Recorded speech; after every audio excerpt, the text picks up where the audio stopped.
Ladies and gentlemen, Taylor Swift has released a new album by the name of Evermore, and your boy has jumped on it to listen to it. And why am I jumping onto a Taylor Swift album to listen to it immediately? Well, because Wikipedia has classified it as alternative rock, chamber rock, indie, and folk something something. So I was like, okay, let's check this out. And for those of you who know me in person, I typically listen to a lot of hard rock, metal.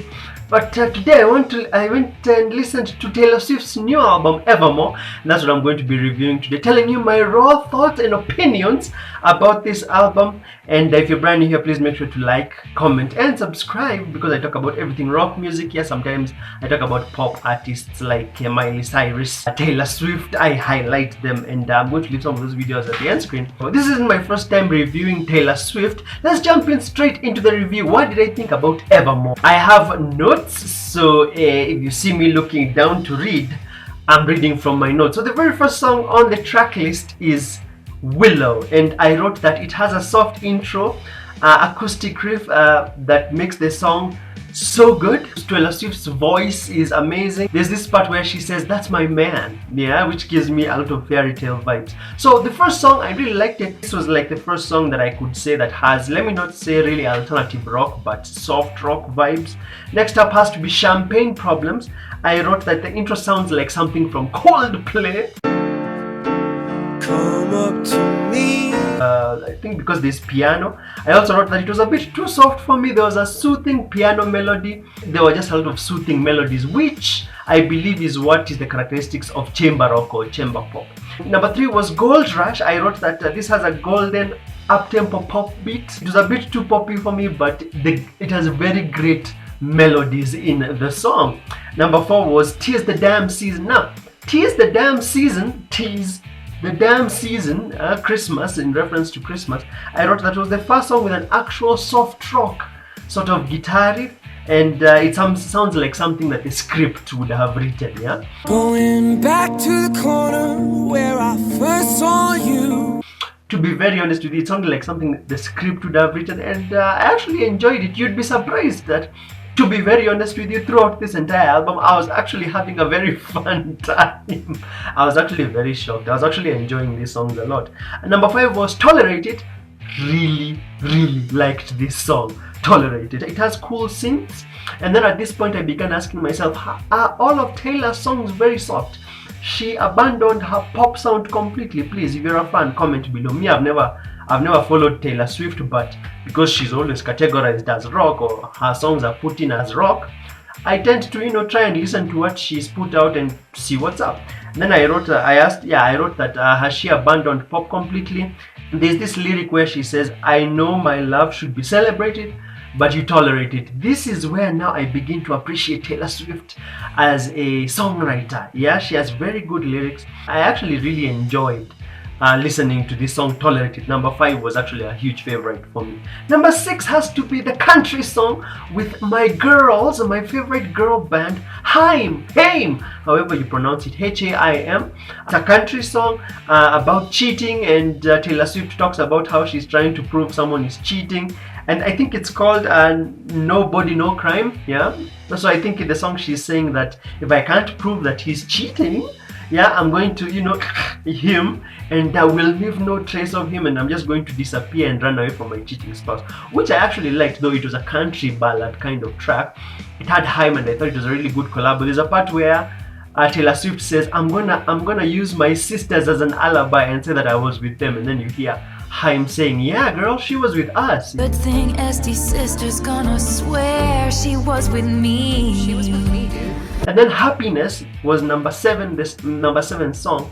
I found this song to be kind of weird because it was a sad song. It was a saddish song about happiness. Yeah, I found that to be like a bit of a paradox.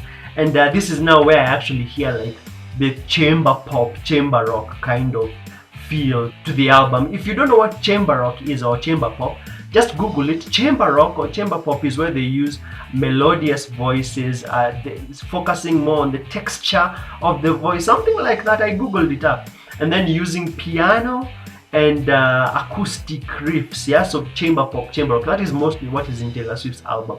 Yeah. And I actually was listening to this using the lyric video, so I was enjoying the songs even more.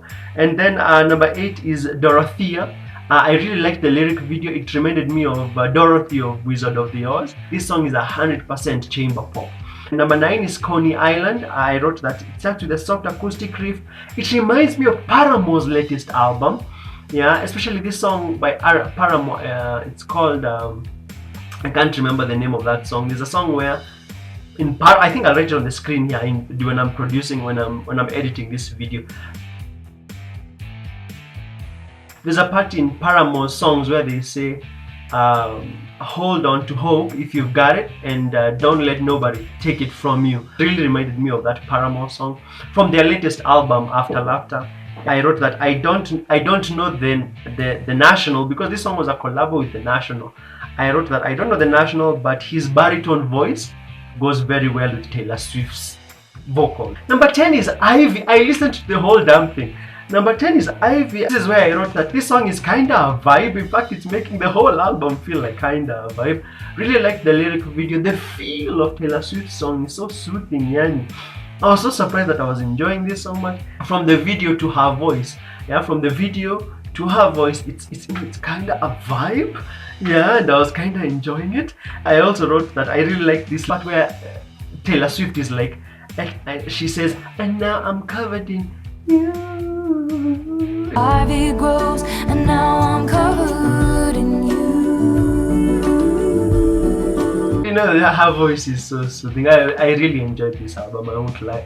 I'm not embarrassed to say that I actually enjoyed this, even though I'm a huge metal fan.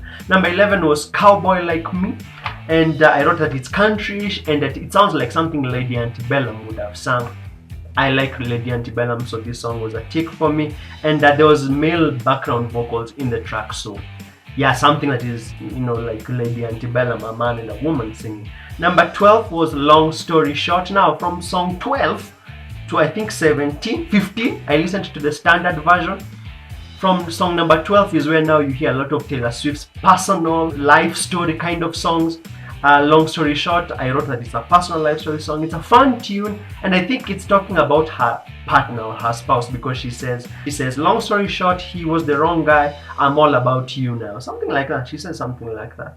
And then number 13 is Marjorie. Also, this one I could tell was about someone personal in her life. I don't know Taylor Swift's life story and what's going on in her life, but I could tell Marjorie was something about her, like a grandmother, and I checked the comments and I saw, yeah, it's about her grandma.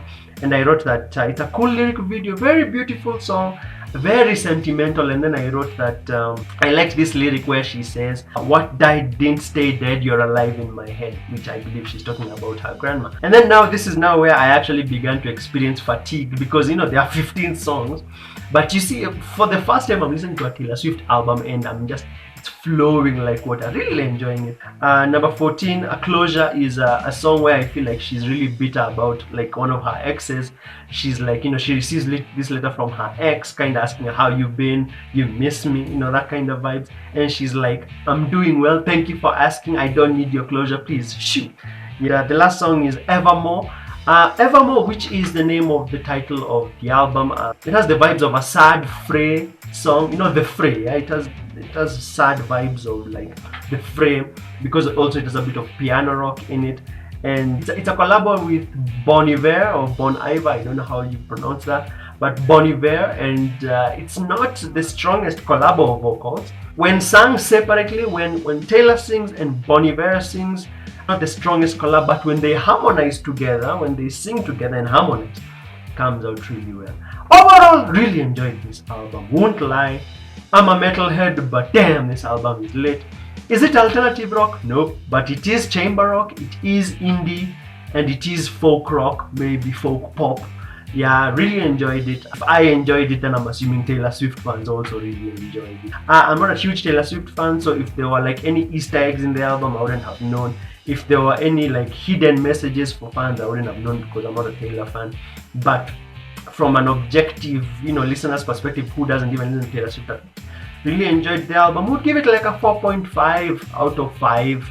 maybe give it something like a 9 out of 10, yeah, something like that. Really liked it, really liked it. For the first time I listened, maybe it's because I was a bit more open-minded and I was listening to the lyric videos, but I was really open to this one, and I got to experience Taylor Swift more, not focusing more on the instruments but more on her vocals and her songwriting capabilities, and I think that she's really dope. The fact that she's not doing it like, you know, like more poppy things, like, you know, like shake it up, no, not things like that, brings a very much more mature sound to her music. Have you heard it? What do you think of it? What do you think of my review? Please comment below. Tell me what you think. I'd really like to know. And on this screen I'm going to leave a couple of videos, including the first time that I reviewed Taylor Swift, where I was cracking jokes. And please make sure to comment below and subscribe if you enjoy rock music, pop music, that kind of stuff, indie, alternative. I talk about that on my channel. Alright, thank you so much for watching. You take care. Bye bye.